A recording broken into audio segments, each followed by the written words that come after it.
We're back. Here we are, Thrivesters. And let me tell you, it's been a minute. And I'm here today to tell you why it's been a minute and to talk about uh, kind of the ugly truths, if you will, or the messy, kind of not perfect way this episode has come together and why it took me a while to get here. So you may recall once or twice I mentioned that last month I wanted to do a life audit. And what that means to me is, a lot of people throw that term around. What that means to me is really pausing, hitting pause for a day or two. In this case, it was 2 days, to really take a step back. No appointments, no calls, nothing urgent, no commitments, just me, and focusing on my life and how's it going and what do I want to be different. It's funny because you may have heard the expression, the cobbler who has no shoes, or the if you're in the business, oftentimes you don't do it for yourself. So this all came to be because I'm approaching this kind of interesting time in my life, which I know many of you are as well. And even if it's not the same time, like in terms of a timeline, there are big changes coming. And I wanted to check in and say, okay, how do I feel about these? How are my goals? What are my goals? What do I want to be doing? And really like audit my life. What's happening? And how can I change it? Or how can it be better? How can I make it better? What's working? What's not? Basically, the three questions are: what's working, what's not, and what do I want this area of my life to look like? It really is that simple. So did this life audit, as you may have heard me mention 7,000 times. And it kind of shook me a little bit, because what I realized was, so when you're in the corporate world, or when you're any kind of a driven individual, any kind of driven, you don't have to be in the corporate world. You're setting goals and you're meeting the goals. You're setting goals and then you're meeting the goals. You're setting the goals and you're meeting the goals. And when you work for yourself, it's rare, or it doesn't happen. No one is ever going to come to you and say, hey, you made that goal. Great job. Let's go to lunch. Or, hey, you made that goal. Great job. Take the rest of the day off. In fact, what I realized as part of this audit was I had made my goals and I didn't even realize I had achieved my goals. And I just kept going towards these goals that I had already achieved and that frankly weren't really serving me anymore. So it was a little bit of I don't want to use the term rude awakening, but I will. It was a little bit of a mind, game for me. And I wanted to process through it and bring to you, okay, here's what I learned. Not here's what I did. I will talk about that, but here's what I learned, because it left me a little shook, and now I'm not shook. And I've talked about this so much that I want to make sure I don't miss anything.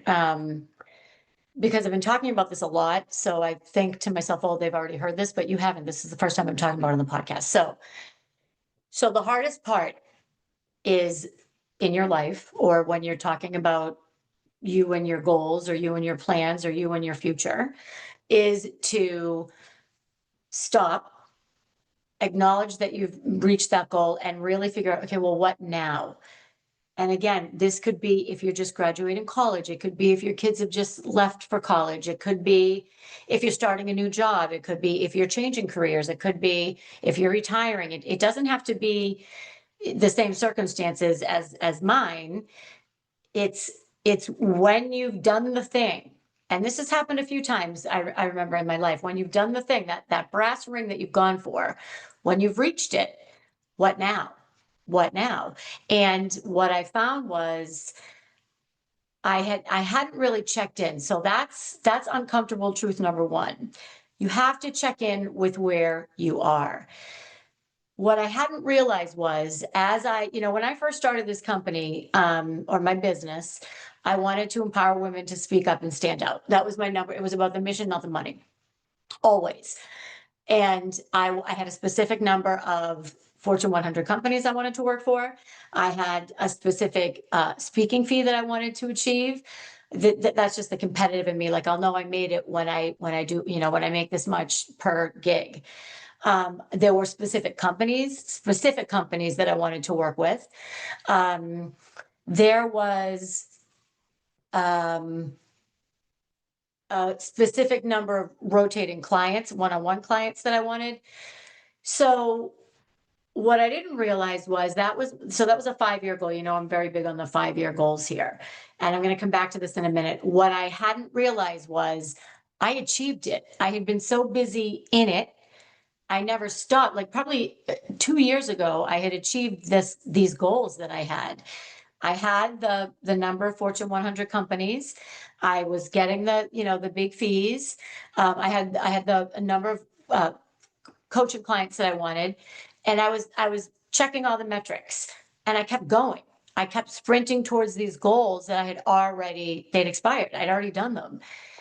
So all that was done. I didn't even realize that I'd crossed the finish line, and it took me this pause because something was just feeling off. Like, I wasn't ready. I'm not ready for what's next. So for me to be able to get ready, I need to get my head in the game. For me to get my head in the game, I needed to recalibrate. So check in with where you are, because chances are, if something is feeling off, it's not necessarily you're not achieving your goals. It might even be that you've already made them. It might be that they're not your goals anymore. And it might be, who knows? So the first thing really is to check in. Okay. So I decided that I needed to set some new goals. So or probably know that I'm really big on the 5-year vision. So 5 years from now, what do I want to be doing? How do I want to be doing it with? Who do I want to be doing it with? And I have a vision worksheet that I have linked to the show notes many, many times. I'm going to suggest, if you would like, actually, I will link it in the show notes. I was going to say send me an email, but I'll link it in the show notes. So it's really, and this came to be, I created this because many years ago, I looked back into an old New Year's Day journal, and I had sketched what I wanted my life to look like in 5 years. And when I was looking at the sketch, it was remarkable. When I looked at my pictures in my phone, there were 3 photos in my phone that were the exact vision that I had drawn on this vision sheet. And it really kind of blew my mind. And so I do this exercise both when I speak as well as when I work one-on-one. So, by the way, I also don't have my microphone, and I did not want to put off this episode another day. So that's why the sound might be a little not perfect. You know what? We're not aiming for perfect here. We're aiming for done. So, the 5-year goals, I thought about, okay, where do I want to be in 5 years? And I had just done this exercise I had done it in 2018, and I had done it in 2023. So when I did it in 2023, I had this 5-year vision, and I'm in it. I've done it. So this 5 years, I did it in 2 years. And that's not, this is not to say, look at me, look at me. This is to say that I guarantee you the same thing will happen with you, but it's not going to take you 5 years to meet it. And I kept going. So time to set new goals. So as I was setting these goals, and this was really, really, really hard for me, I had to make sure that my goals were about what I wanted, not what I thought I should be doing, not what I thought, not performative. In other words, not what everybody else was going to look at and say, oh, Nancy, wow, she's crushing it. Really, I'd already done all that. I had the big companies. I was on the global stages. Everything that I had wanted to do with my business, I had done. And what I didn't realize was I was spending so much time focusing on the business. And I've always been into personal wellness and health and relationships and all the other areas. But the scales had really, really, really shifted. And I was so focused on these business goals that the other ones, they kind of took a back seat. It wasn't that I wasn't mindful or doing the meditation or, going to bed early or whatever, working out, but it wasn't a focus. It was more of a habit, and it wasn't really a focus. And anyway, so that's what I realized. So I need to make sure that these new goals, and when I did this 5-year plan, so 5 years from now, remember, I'm a little older probably than some of you. So my 5-year plan is not about rising. It's about, okay, I've already risen. So now what do I want to do? Do I want to keep going? Do I want to wind down? I'm already at the top of the summit. So how long do I want to stay there, and what do I want to be doing while I'm there? Really was the question.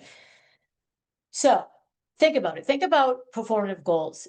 The first time you win at anything as a kid, you're given a trophy.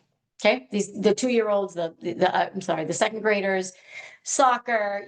We don't even keep score in children's soccer, and yet they get a trophy. So you get a trophy, you get a Super Bowl ring, you get a gold star, you get recognition. So these are external validations of what you achieved. So it's really hard and it's very uncomfortable to think about, okay, what do I want to achieve that does not include any kind of external validation? I may make it, I may not. No one will ever know the difference. That is definitely challenging. So that's something that was really, it was just really difficult. Even whoops, when your kid cleans their room. Hey, mom or dad, look, I cleaned my room. I reorganized my pantry in my home, and I'm like, hey, Danny, look, do you see what I did? Look at like I'm looking for the external validation. He doesn't care, right? Like it's not important to him, but it's important to me, and then I need him to validate it. So I went on a little tangent there. So you get the prize when everyone else sees that you won. And at this stage in my life, and I'm only speaking for me, everybody's not going to see these goals. Everybody's not going to see me winning at these goals. It's not going to be that outwardly visible. It's about how will they impact me? How do they align with how I want to live? And really what is most important to me. So what I discovered was when I did the 5-year vision was that health and wellness, both myself and my partner, Danny, number one priority. We are at the stage in our life where this has to be number one. Has to be number one. Health and wellness first. I mean, physical health, mental health, spiritual health, all of it. Most important is physical health. Now it's too late, but for the past 10 years, now is when we really need to be paying attention to these things, because for the next 10 or 20 years, we're not going to be as physically resilient as we were. So what can we be doing now? Our diet, and by diet, I mean our nutrition, our sleep schedules are, I talked a few weeks ago about how important sleep is for your brain and for memory. The stress, cortisol, and the constant stress will literally fry your brain and bring you that much closer to neurological issues when you get older. So it's not a nice to do, it's a have to do. So health and wellness was number one. The other thing that I found that was really interesting was that I wanted to focus on is relationships. And the reason this is a little different, or the way this is different this time, is I thought about in 5 years, who do I want to be sitting at the table with? Who from my family? Who from my friends network? Who from, other areas that I've traveled to? And now is when I need to nurture those relationships, because if I want my friend, let's say Gail, I'm going to throw a name out there. She listens, Gail. If I want Gail to be at my table, I know she will be. She's been at my table for 20 years, but then I need to nurture that relationship now. And we cannot take those relationships for granted. We can't. Doesn't mean we're perfect all the time, but it's hard to nurture relationships in your adult life. And I personally need to make it a priority. So there's certain people that I know that I want to be with me in 5 years. And those are the people that I'm making sure I check in with. I'm making them a priority. The whole other thing I'm going to talk about in a couple of weeks that I'm doing, to really focus on these relationships. Okay. So number two, make sure your goals are about you and not performative. Number three, and this is what was really, really hard for me. Okay. Not setting a revenue target. So here's the spoiler. I did not set a revenue target for my business for next year. That's the first time I've ever done it. I've never not set a revenue target in my business ever. And I didn't say I'm not going to set a revenue target. What happened was I sat down to talk about all these goals. And when I was letting it sit and processing it and thinking about it, I realized I said, oh my God, I did not set a, usually I have a number of speaking gigs, number of clients, revenue goals, all that stuff. Nothing. Now, again, I'm not closing down the business.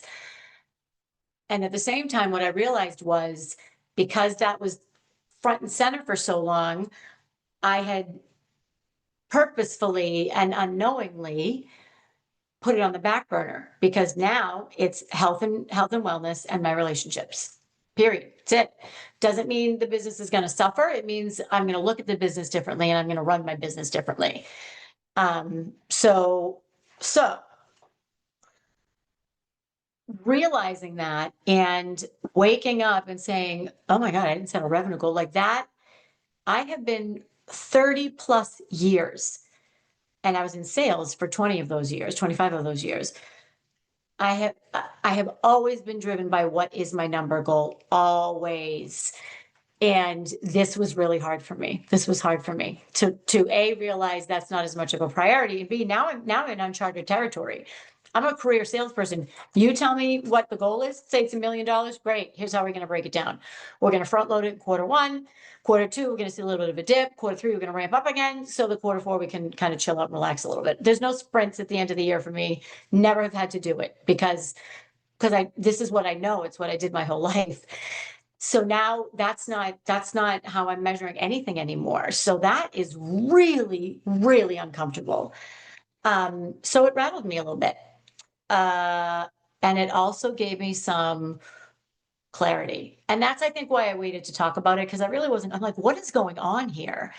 What is going on? And what's going on is the reality that my true north, what is most important to me, and you, if you've been to one of my talks, you've heard me talk about my true north.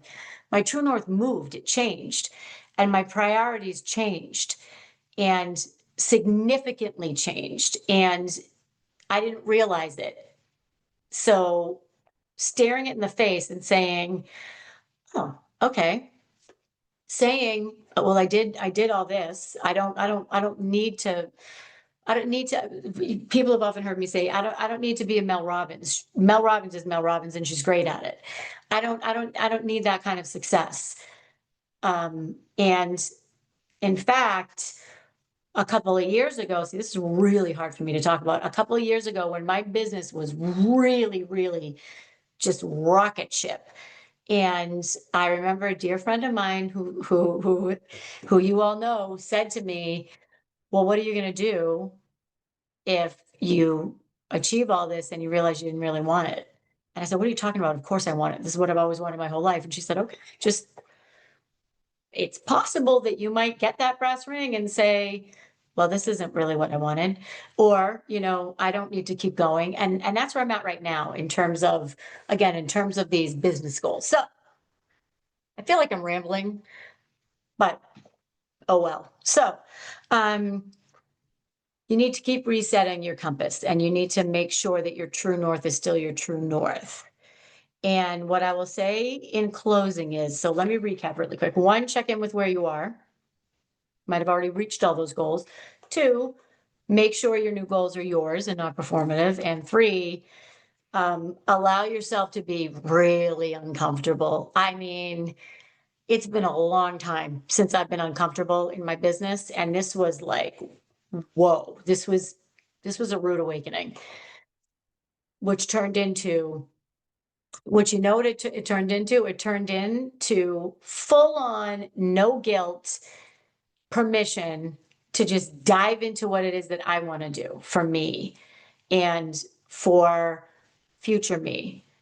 Again, the business isn't going away. Instead, I'm focusing on Number one, health and wellness, relationships, and my business, but business is 3, not number 1. Anyway, so in summary, if you've been feeling a little off, and if you're struggling with what's next, what now, what next, I really encourage you. What was difficult for me was I scheduled this life audit, and there were many, many things that came up that I would have blown this off if I blocked it in my calendar. Life audit, do not blow this off, is what I put in my calendar.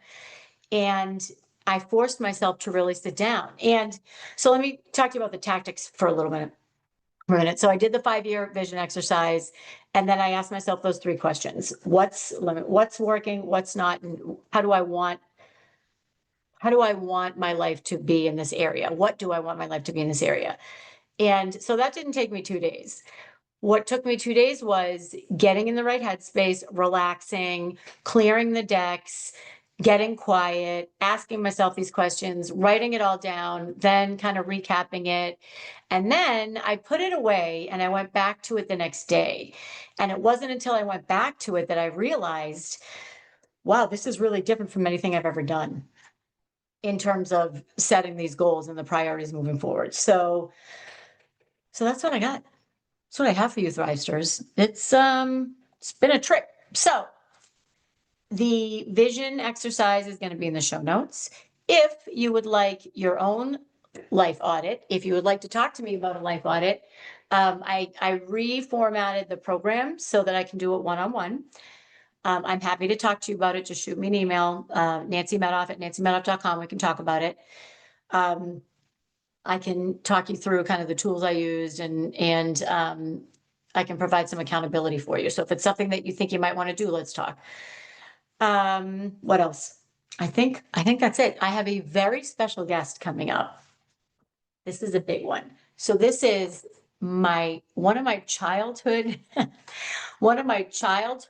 friends who I haven't spoken to in 40 years, maybe 40 years, no joke, 40 years.